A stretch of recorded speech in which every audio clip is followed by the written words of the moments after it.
Assalamualaikum warahmatullahi wabarakatuh. Sampurasun, salam rahayu untuk kita semua. Pada hari ini saya mau menjelaskan atau kita mau membahas tentang pro kontra seseorang memiliki media atau memiliki pusaka.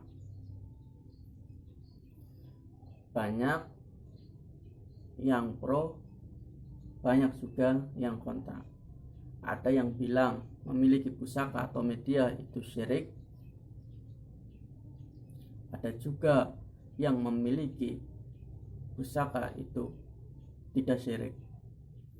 Di sini saya membahas antara syirik dan tidak syirik. Sebenarnya manusia itu tidak bisa atau tidak boleh memvonis manusia lainnya atau orang lain yang memiliki pusaka itu bilang orang tersebut itu syirik. Karena kenapa? Syirik tidaknya syirik itu tergantung yang mempunyai pusaka tersebut atau tergantung yang menggunakan atau niat yang memiliki pusaka tersebut. Jadi manusia atau orang lain atau kita sendiri tidak bisa memvonis atau menuduh orang itu syirik atau menyekutukan Allah gara-gara memiliki pusaka. Sebenarnya tidak boleh. Kenapa? Karena syirik tidaknya itu urusannya dia sama Allah. Karena niatnya orang itu beda-beda, saudara. Memiliki pusaka seperti keris atau media lainnya seperti cincin atau seperti aksesoris lainnya yang dianggap itu bertuah, itu belum tentu syirik. Karena kenapa? Karena niat pemegang pusaka itu niatnya itu karena untuk mengoleksi saja. Satu, itu tidak syirik karena menyukai seni, ya saudara. Yang kedua, tidak syirik karena di dalam hati dia media tersebut itu hanya pelantara, saudara. Apa yang menjadi pelantara ini? Pelantara itu seperti menjembatani untuk mempermudah mencapai hajat kita. Dalam artian yang tidak syirik itu tetap kita mintanya ke Tuhan Yang Maha Esa, Allah Subhanahu wa taala. Atas izinnya Allah Subhanahu wa taala semua akan terjadi. Jadi kita apabila mempunyai pusaka atau mempunyai media itu jangan sampai menyekutukan Allah Subhanahu wa taala atau Tuhan kita. Karena media itu hanya pelantara saja untuk mempermudah. Semua kembali lagi hakikatnya atas izin Allah Subhanahu wa taala. Nah, seperti media tersebut atau pusaka itu seperti halnya seperti obat atau seperti dokter. Saya sering bicarakan tentang itu, saya memberi contoh hal seperti itu karena mudah dicerna atau mudah dipahami. Kenapa contohnya itu dokter atau obat? Itu karena obat itu atau dokter itu sebagai pelantara sembuhnya seseorang pasien atau seorang pasien itu pelantarannya itu medianya itu melalui obat atau dokter. Tetap kesembuhan itu atas izin Allah SWT. Ya gitu sedulur. Jadi intinya syirik tidaknya itu tergantung niat yang memakai media tersebut atau yang mempunyai pusaka tersebut. Jadi kita tidak bisa langsung memvonis orang itu syirik, itu tidak bisa karena niatnya orang itu beda-beda, tidak tahu, itu urusan hati, yang tahu hanya orang tersebut dengan Sang Pencipta. Nah, syirik itu sama dengan menyekutukan Tuhan kita atau mendoakan Tuhan kita. Kita lebih mengagung-agungkan suatu media atau suatu pusaka daripada Allah SWT. Contohnya yang syirik.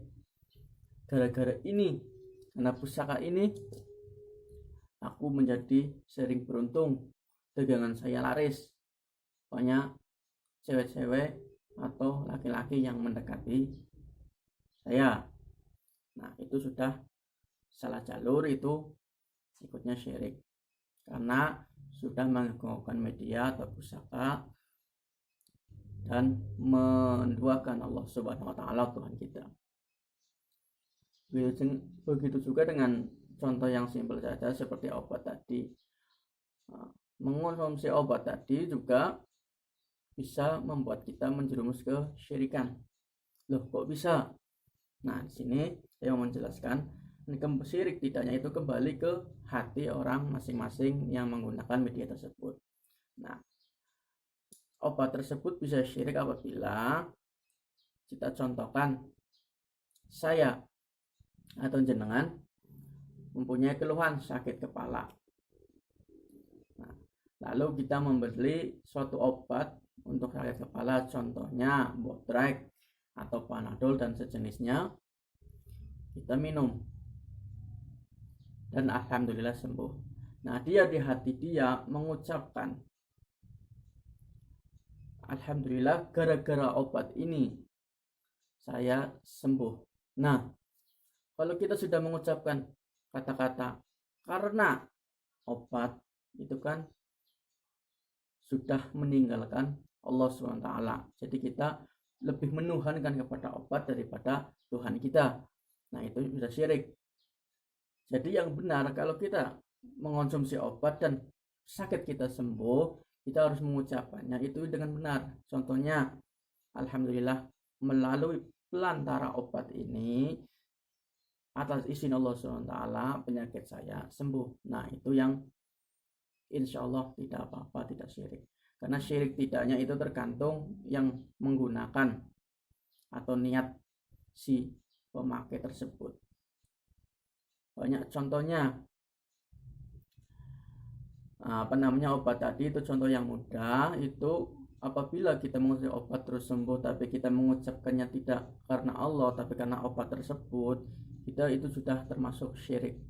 Karena kita lebih mengakukan obat itu, karena obat ini saya bisa sembuh. Tidak ada ucapan atau hati yang mengucapkan gara-gara Allah atau gara-gara Tuhan kita melalui pelantara obat tersebut kita bisa sembuh. Intinya, kalau kita menggunakan suatu media atau menggunakan atau mengonsumsi suatu obat atau menggunakan suatu medis apapun itu bentuknya, itu kita niatkan hanya pelantara saja, jangan dituhankan. Itu saudara. Intinya, syirik tidaknya kita tidak bisa memvonis orang memvonis orang itu langsung memvonis syirik. Itu tidak boleh. Karena syirik itu letaknya di dalam hati, tidak nampak, tidak tahu. Orang yang mempunyai pusaka itu di dalam hati itu dia mengagungkan pusaka itu atau dia cuma suka dengan seninya, itu kita tidak tahu. Jadi mulai sekarang kita jangan langsung memvonis orang-orang yang mempunyai pusaka atau media yang lainnya, karena letak syirik tadi saya sudah ulang perkataan tadi, itu letaknya dalam hati, di qalbi. Nah, seperti Nabi Musa juga mempunyai kan tongkat. Nah, tongkat itu hanya pelantara. Semua atas izin Allah Subhanahu wa taala. Intinya kita tidak boleh menduakan atau menyekutukan Tuhan kita Allah Subhanahu wa taala. Kita harus meniatkan sesuatu, memakai media atau kita mempunyai pusaka itu karena niatkan untuk pelantara saja, atau kalau kita mempunyai keris atau sejenisnya kita hanya untuk nguri-nguri budaya saja, atau kita suka dengan seninya. Jadi jangan sekali-kali kita menyekutukan Tuhan kita Allah SWT, karena itu dosa yang sangat besar. Karena dosa syirik itu lebih besar daripada dosa zina. Ya, segitu saja saudara penjelasan singkat dari saya. Apabila ada perkataan yang kurang jelas atau kurang berkenan di hati jenengan, saya minta maaf sebesar-besarnya dan mohon dikoreksi. Assalamualaikum warahmatullahi wabarakatuh.